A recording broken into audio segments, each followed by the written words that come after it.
Everybody keeps asking, who's controlling the Democrats? Well, we think we figured it out, and it's not who they are saying it is. The point just made about how Bernie Sanders is still out there drawing big crowds in a number of locations. You know, he is sort of at the moment with a couple of others. Senator Murphy's been out there quite a bit from Connecticut, you know, sort of becoming the face of the resistance, if such a thing exists. And that's my question to you. Do Democrats need a face of the resistance? Or is it okay right now that we're hearing a little bit from Jeffries, a little bit from Schumer, a little bit from Senator Sanders and the like? Or should they be coalescing around just a couple of key figures? Yeah, none of those people are actually running it. Bernie isn't running anything. They just want you to look over here at Bernie, shiny, shiny, while the real puppet masters go to work. Thanks to a new FOIA request filed against Pennsylvania Governor Josh Shapiro. Remember, that's the guy who was signing bombs with Zelensky during the Democrats' campaign season. The Government Accountability Oversight Group just found out about a 126-page resistance playbook that apparently all Democrat governors got.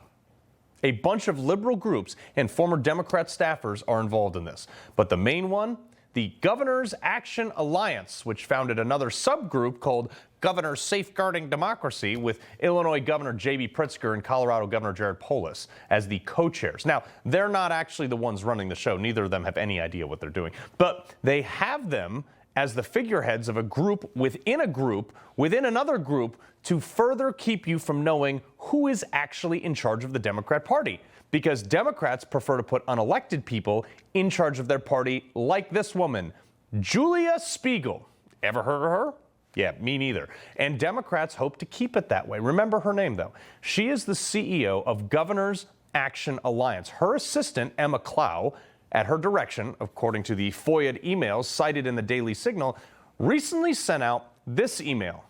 Please join for a briefing on executive action governors can take and protect sensitive data and prepare for potential National Guard deployments? Sensitive data?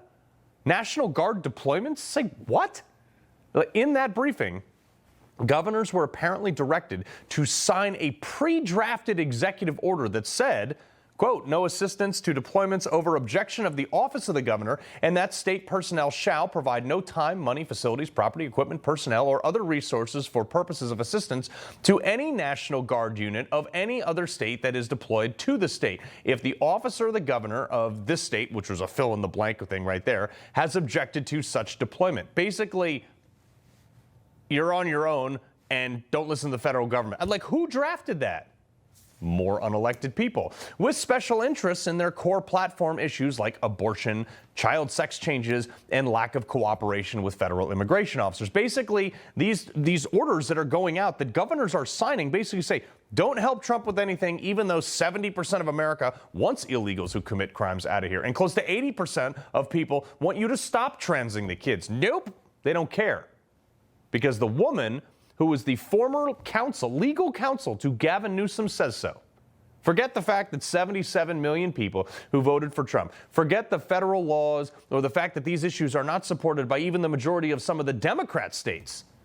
The irony here is while Gavin Newsom is starting a podcast and running to the center on pretty much every single issue in preparation for a 2028 run, his former legal, don't believe any of that garbage. He does not go into the middle because his former legal advisor, a confidant of his, is out there telling governors to prepare to activate their National Guard against Trump while drafting executive orders for them to sign as part of a coordinated agenda. Okay. This gets better. In an apparent email on December 3rd, the same woman, Julia Spiegel, allegedly assured governors' offices, quote, staff assistance, and that the American Civil Liberties Union national support staff would be available to help them in any legal matter should they need to. You know, like suing Trump. These are the same people screaming that, oh, Elon wasn't elected, even though he was appointed and he was on the campaign trail. People knew what they were getting. And yet those same elected Democrats seem to be controlled by and told what to say by private citizens that were never elected and nobody knows about. Being propped up by dark money, some of which is coming from people who aren't even citizens of this country. Some of them don't even live in this country, while they rail against dark money in politics. I mean, like, I feel like I'm living in the upside down. And a lot of these organizations are linking back to Act Blue. Don't believe me? Go to the website, see for yourself, all these groups. The Act Blue was the ones that we told you about months ago, taking all kinds of donations in other people's names, mostly senior citizens, for more money than any of these people have because they were all in low income bracket. We're talking about hundreds of thousands of dollars for somebody who makes like 40 grand a year. Now, ironically, some of those stopped right after Trump cut off the USAID money too. Weird, huh? And we all saw that commercial that went out the other day. This one, where all the Democrats, they're all saying the exact same thing, like down to the letter. There was no deviation from any of them whatsoever. What did they think? We weren't going to find out? And today, there was another tweet where all the Democrats said the exact same. I mean, look at this. It's all the exact same. They just cut, copy, pasted it. The Democrats plagiarize. That's what they do. But this has been going on for months. And who knows how many of these directives have been going out? Who knows who they've been going to? But one of the people that we do know of that is controlling some of these talking points, people like Allegra Chapman, the former Assistant Attorney General in New York. She's the managing director for Governors Safeguarding Democracy. Remember I told you about them? Now, according to the same reports, she issued talking points like this, quote, sending this out to basically every governor that's a Democrat. Trump Republican immigration extremism is targeting trusted members of our communities. The chaos is tearing families apart. And it went out to the masses. And everyone fell in line. There's a slew of these people working for this group, by the way, all getting paid like hefty salaries and writing agendas for the elected officials.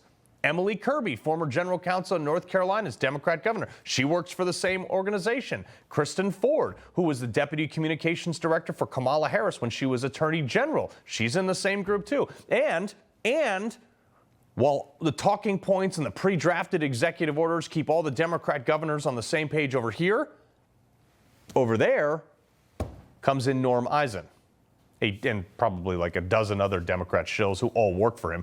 Now, Norm Eisen, if you haven't heard this name, was the former White House ethics czar under Barack Obama, founder of State Democracy Defenders Fund, which is a tax-deductible nonprofit, mind you, whose group has been the architect of more than 100 lawsuits against Donald Trump's administration just this year, with funding ties from anyone like George Soros, Bill Gates, and the Brookings Institute, which a lot of that money is routed through. He's a fellow over there. Yep. One of the main men undermining the president of the United States, the elected president of the United States, not a judge, not an elected official, just some guy, a private citizen whose party lost the last election. And then they found out that they can spend just a fraction of the money of what it would have cost to spend on a presidential election to stop the duly elected president dead in his tracks. Make you angry, doesn't it?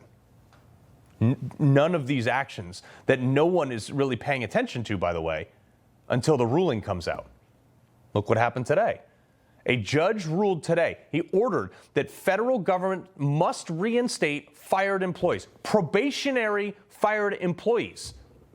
Just so you know, a low-level manager in the federal government has the authority to fire probationary employees for like being late to work. They don't even need a reason because they're probationary. But the president of the United States can't, according to that judge, according to lawsuits from people like Norm Eisen.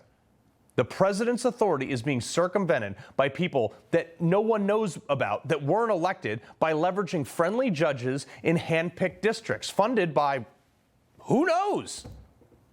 A few people are setting up states and private organizations to try to kill the Trump agenda with 1,000 cuts. And the same people doing it are the same ones that called a bunch of unarmed protesters with a few destructive idiots sprinkled around in there who were led into the Capitol. They called that an insurrection? What is this? Sedition? Treason? How is this not an insurrection?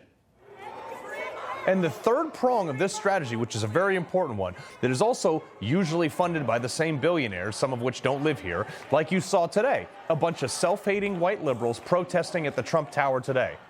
So while we're here talking about that disruption, that means absolutely nothing, by the way. Nothing they're doing changes any type of policy, but we're spending our time on it in the media while we're making fun of them, sending up a rainbow flag and a group message out to Grindr, meet up at the Trump Tower to scream for Palestine. While people with no job and nothing to lose scream, they're getting the front lines of the media attention. The other folks I just told you about, they're doing the real work in the shadows for the Democrat Party, controlling elected officials. And Republicans better get wise to this and start fighting fire with fire. He loves the Constitution. He fights for what's right. He hates the bad guys. He's a freedom warrior. He's your freedom warrior. Watch Carl Higbie every weekday on Newsmax.